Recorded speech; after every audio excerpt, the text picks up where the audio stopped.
بسم اللہ الرحمن الرحیم۔ تربیتی منہج کی خلاف ورزیاں آپ نے پڑھی، اور اب ہے دعوتی منہج کی خلاف ورزیاں۔ تربیت اور دعوت کا فرق کئی دفعہ بتایا ہے کہ تربیت ایک نجی اور گہرا تعلق ہوتا ہے مربی اور متربی کا، جبکہ دعوت میں عام طور پر ابلاغ ہوتا ہے، گہرا تعلق نہیں ہوتا، الا یہ کہ کوئی خطیب مستقل وقت دیتا ہو اپنے نمازیوں کو، جمعہ بھی پڑھائے، درس بھی دے، پھر اپنے سامعین کے ساتھ گھل مل جائے اور مسلسل ایک ہی جگہ پر درس دیتا ہو، جمعہ پڑھاتا ہو، اور پھر وہ داعی کے ساتھ ساتھ مربی بھی بن جائے۔ تو اگر صرف داعی ہے، مربی نہیں ہے، تو یہ کوئی اچھی چیز نہیں ہے۔ دعوتی منہج کی خلاف ورزیوں میں جو پہلی خلاف ورزی ہے وہ یہ ہے کہ عام طور پر داعی جو تیاری کرتے ہیں نا جمعے کی یا درس کی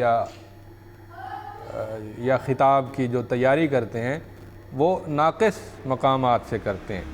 مثلا کوئی ایک اردو کا لٹریچر پڑھ لیا یا کوئی قصوں والی کتاب پڑھ لی، تو براہ راست قرآن کو زیادہ سے زیادہ پڑھ کر اس کے اندر سے قرآن کی باتیں، قرآن کا طریقہ، قرآن کا اسلوب اختیار کر کے لوگوں کو سمجھانا عام طور پر یہ نہیں ہوتا۔ حدیث کو زیادہ سے زیادہ پڑھ کر حدیث کے اندر سے مواد لینا اور حدیث کے ذریعے سے دین سمجھانا یہ عام طور پر کم ہوتا ہے۔ یا تو محض ضعیف قصے کہانیاں اور روایات ہوتی ہیں، بعض اوقات من گھڑت موضوع روایات بھی ہوتی ہیں، یا تنظیمی لٹریچر کے جو کسی خاص نقطے کے ارد گرد گھومتا ہے، اس پر زیادہ زور دیا جاتا ہے۔ بعض لوگ اخبارات سے تیاری کرتے ہیں، اخبار پڑھی، اس کے اندر سے اداریے پڑھے، ایشوز پڑھے، اور انہی ایشوز کو جمعے میں درس میں بیان کر دیا۔ یہ بڑا ناقص اور ہلکا تصور ہے۔ نمازیوں کا پہلا حق یہ ہے کہ آپ انہیں آخرت سمجھائیں، دین سمجھائیں۔ جب وہ سمجھ جائیں تو ایشوز پر بھی بات ہو سکتی ہے، لیکن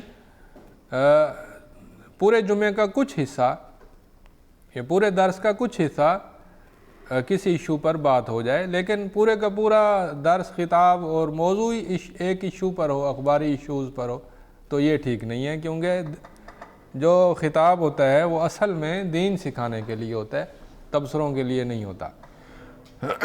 اسی طرح بعض لوگ مغربی دنیا کی مثالوں پر زور دیتے ہیں، یہ بھی طریقہ ٹھیک نہیں ہے، ہمیں قرون اولیٰ کی مثالوں پر زور دینا چاہیے۔ بعض داعی جو ہیں وہ خلاف ورزی کرتے ہیں دعوتی منہج کی اس طرح سے کہ وہ کامل اسلام پر محنت نہیں کرتے، ان کی سال بھر کی محنتیں وہ خاص ایک موضوع پر ہیں، یا ان کی زندگی بھر کی محنتیں خاص ایک موضوع پر ہوتی ہیں۔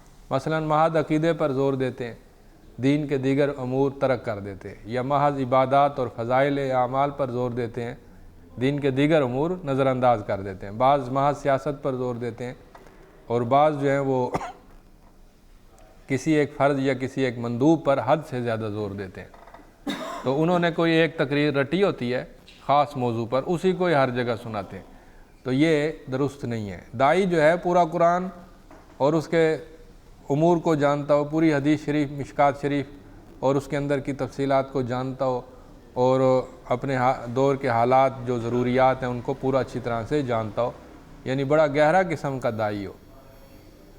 تیسری جو چیز ہے جو خلاف ورزی ہے وہ ہے مقاصد اور مصالح کے اعتبار سے۔ بعض لوگ ضروریات کو نظر انداز کر دیتے ہیں اور حاجات اور تحسینات پر زور دیتے ہیں۔ مثلا عقیدے اور تزکیے کے بڑے ایشوز چھوڑ دیتے ہیں اور چھوٹے ایشوز پکڑ لیتے ہیں۔ مثلا دین اور نیکی اور تزکیے کا سب سے بڑا ایشو آخرت ہے، لوگ آخرت پر کبھی بات نہیں کرتے، لیکن چھوٹے ایشوز پر کرتے رہتے ہیں۔ مثلا سچ بولو، مثلا والدین کی خدمت کرو، یہ بھی اچھی چیزیں ہیں، بڑی چیزیں ہیں، لیکن ان سب کے اوپر جو چیز کھڑی ہے وہ ہے آخرت۔ اگر کوئی انسان آخرت سیکھے، سکھائے، سمجھے، سمجھائے، تو وہ گویا کہ پورا دین ہی سیکھ لیتا ہے، سمجھ لیتا ہے، وہ پھر ماں باپ کی خدمت بھی کرتا ہے، وہ بیوی بچوں کا خیال بھی رکھتا ہے، وہ اساتذہ کی عزت بھی کرتا ہے، سارے کام کرتا ہے، حلال رزق بھی کماتا ہے، گناہوں سے بھی بچتا ہے، لیکن اگر آپ والدین کی خدمت پر پورا زور لگائیں اور آخرت نہ سمجھائیں یا تھوڑی سی سمجھائیں، یا آپ رزق حلال پر پوری محنت کریں آخرت نہ سمجھائیں، تو یہ درست نہیں ہے۔ پہلے ضروریات کو پکڑیں پھر حاجات اور تحسینات کو۔ ہاں یہ ہو سکتا ہے کہ کوئی چھوٹا ایشو پکڑ کر اس کے اندر آخرت بھی پوری سمجھائیں اور چھوٹا ایشو بھی سمجھا دیں، یہ بھی ٹھیک ہے۔ تو بڑے گناہوں کو چھوڑ کر چھوٹے گناہوں کی اصلاح یہ درست نہیں ہے۔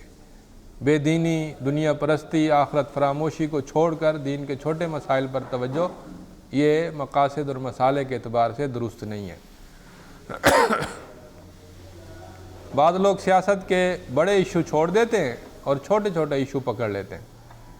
مثال کے طور پر پارٹیوں کا جوڑ توڑ، اور پارلیمنٹ میں کون پہنچا کون نہیں پہنچا، آج کل حکومت کن باتوں پر زیادہ زور دے رہی ہے کن پر نہیں دے رہی، یہ سارے چھوٹے ایشو ہیں۔ سب سے بڑا ایشو یہ ہے کہ اللہ کی جو حاکمیت ہے وہ ملک میں ہے یا نہیں ہے، سب سے بڑا ایشو یہ ہے۔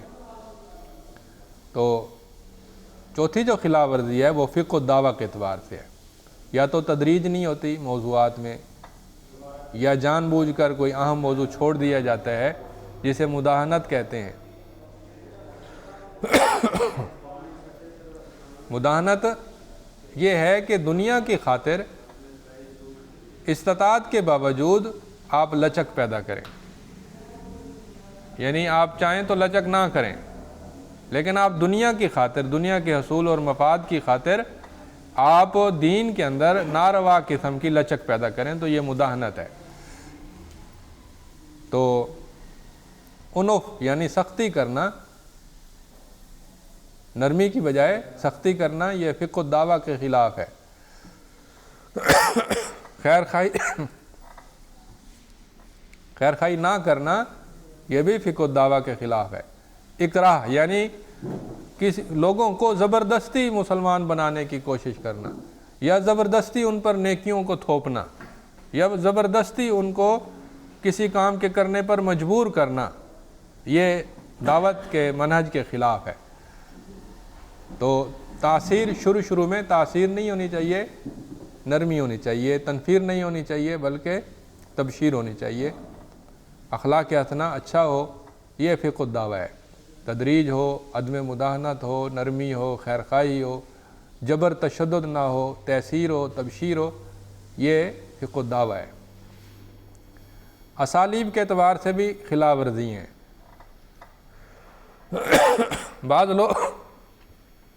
بعض لوگ کی گفتگو ساری کی ساری عقلی ہوتی ہے، قرآن کی ایک آیت نہیں پڑھتے، حدیث شریف ایک نہیں پڑھتے، ساری عقلی گفتگو، یہ اسلوب کی خرابی ہے۔ بعض اوقات ساری گفتگو جذباتی ہوتی ہے، دین کا کوئی گہرا علمی نقطہ نہیں سمجھاتے، نرا جوش ہی جوش ہوتا ہے، کوئی اصول اور قاعدہ نہیں بتاتے۔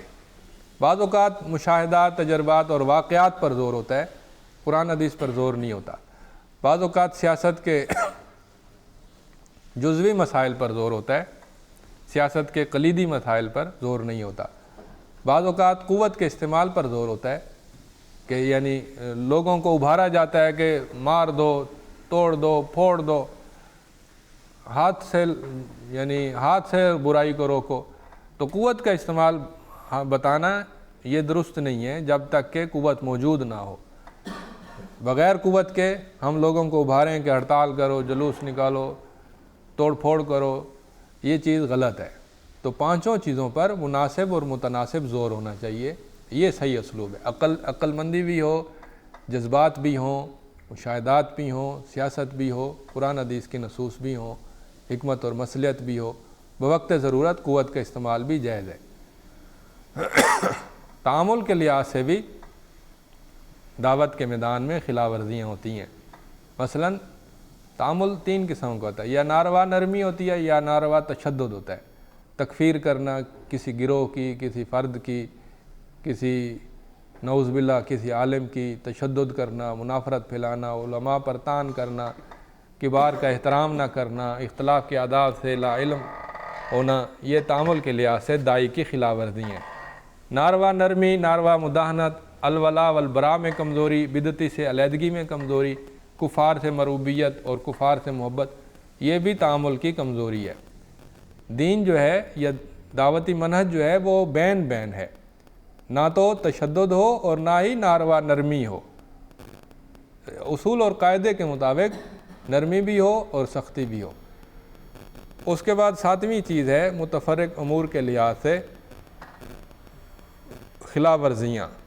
بعض اوقات فقہ المدعو میں کمزوری ہوتی ہے، یعنی ہم جن لوگوں کو دعوت دے رہے ہیں ان کی ہمیں صحیح طرح پہچان ہی نہیں ہوتی کہ ان کی طبیعت کیسی ہے، ان کا مزاج کیسا ہے، ان کی نفسیات کیسی ہے، ان کی زبان کیا ہے، ان کی ایمانی کیفیت کیا ہے، ان کی علمی کیفیت کیا ہے۔ مثال کے طور پر جو شہروں کا خطیب ہے نا، وہ دیہاتوں میں صحیح نہیں چل سکتا، کیونکہ وہ دیہات میں رہا ہی نہیں ہے، اسے پتہ ہی نہیں ہے کہ کٹائی کا موسم ہے تو ان دنوں کیا بات کرنی ہے، اب آرام کے دن ہے تو ان دنوں کیا بات کرنی ہے، لمبی راتیں ہیں تو کیا بات کرنی ہے، سخت دن ہے تو کیا بات کرنی ہے، اسے پتہ ہی نہیں ہوتا، دیہات کے ماحول کا اندازہ نہیں ہوتا۔ جو دیہات کا خطیب ہے اسے شہروں کا پتہ نہیں ہوتا کہ شہروں میں کیا مصیبتیں ہیں، لوگ ساری رات جاگتے ہیں اور صبح سو جاتے ہیں، فجر کی نماز میں نہیں آتے، اسے یہ اندازہ نہیں ہوتا زیادہ۔ تو اسی طرح فقہ الوسائل میں بھی کمزوری ہوتی ہے کہ بعض لوگ وسائل پر حد سے زیادہ انحصار کرتے ہیں، کہ مثلاً ویڈیو بنے تو تقریر کرتے ہیں، ویڈیو نہ بنے تو تقریر نہیں کرتے۔ حالانکہ دعوت جو ہے وہ وسیلے کا نام نہیں ہے، وسیلہ ویڈیو تو وسیلہ ہے نا، دعوت تو اجر اور ثواب کا نام ہے، وسیلہ اصل ہدف نہیں ہے، وسیلہ جو ہے وہ ایک ذریعہ ہے۔ مہارتوں میں کمزوری کہ وہ اپنی ذاتی ادارت میں، اپنی ذاتی زندگی کے نظم و نسق میں کمزور ہوتے ہیں، یا ادراکی عقلی مہارتوں میں کمزور ہوتے ہیں، یا ابلاغی معاشرتی مہارتوں میں کمزور ہوتے ہیں، تو یہ مختلف کمزوریاں تھیں۔ اب ہم ان کا ایک دفعہ پھر خلاصہ کر دیتے ہیں۔ پہلی خرابی مصادر دین کے اعتبار سے ہے، یعنی قرآن حدیث کی بجائے صرف قصے کہانیوں، من گھڑت واقعات یا اخباری ایشوز پر محنت کرنا، یہ پہلی خرابی ہے۔ دوسری خرابی یہ ہے کہ پورے اسلام کی بجائے محض کسی ایک پہلو پر انحصار کرنا، یا عقیدے پر یا تزکیے پر یا پھر سیاست پر، بلکہ بتدریج تینوں چیزیں ہونی چاہیے۔ پھر مقاصد اور مسالے کے اعتبار سے خلاف ورزیاں ہیں کہ ضروری باتیں چھوڑ کر چھوٹی باتیں، ہلکی باتیں، عارضی باتوں پر زیادہ محنت کی جاتی ہے۔ فقہ الدعوہ کے اعتبار سے دیکھیں تو تدریج نہیں ہوتی، تشدد ہوتا ہے، مداحنت ہوتی ہے، سختی ہوتی ہے۔ یہ چیزیں فقہ الدعوہ کے اعتبار سے ہیں۔ اسالیب کے اعتبار سے دیکھیں تو 5 اسالیب میں سے کسی ایک اسلوب کو چن لیا جاتا ہے، حالانکہ صحیح اسلوب یہ ہے کہ 5 چیزیں موجود ہونی چاہیے، عقلیت بھی ہو، جذبات بھی ہوں، تجربات بھی ہوں، سیاست بھی ہو، قوت بھی ہو، اور قرآن حدیث کی نصوص بھی ہوں۔ تعامل کے اعتبار سے یا ناروا تشدد ہوتا ہے یا ناروا مداحنت ہوتی ہے، نرمی ہوتی ہے۔ متفرق دیکھیں تو فقہ المدعو میں کمزوری ہوتی ہے، فقہ الوسائل میں کمزور ہوتی ہے، اور مہارتوں میں کمزوری ہوتی ہے۔ تو یہ تھا دعوتی منہج کی خلاف ورزیاں، تو انہی باتوں پر اکتفا کرتا ہوں۔ وآخر دعوانا ان الحمد للہ رب العالمین۔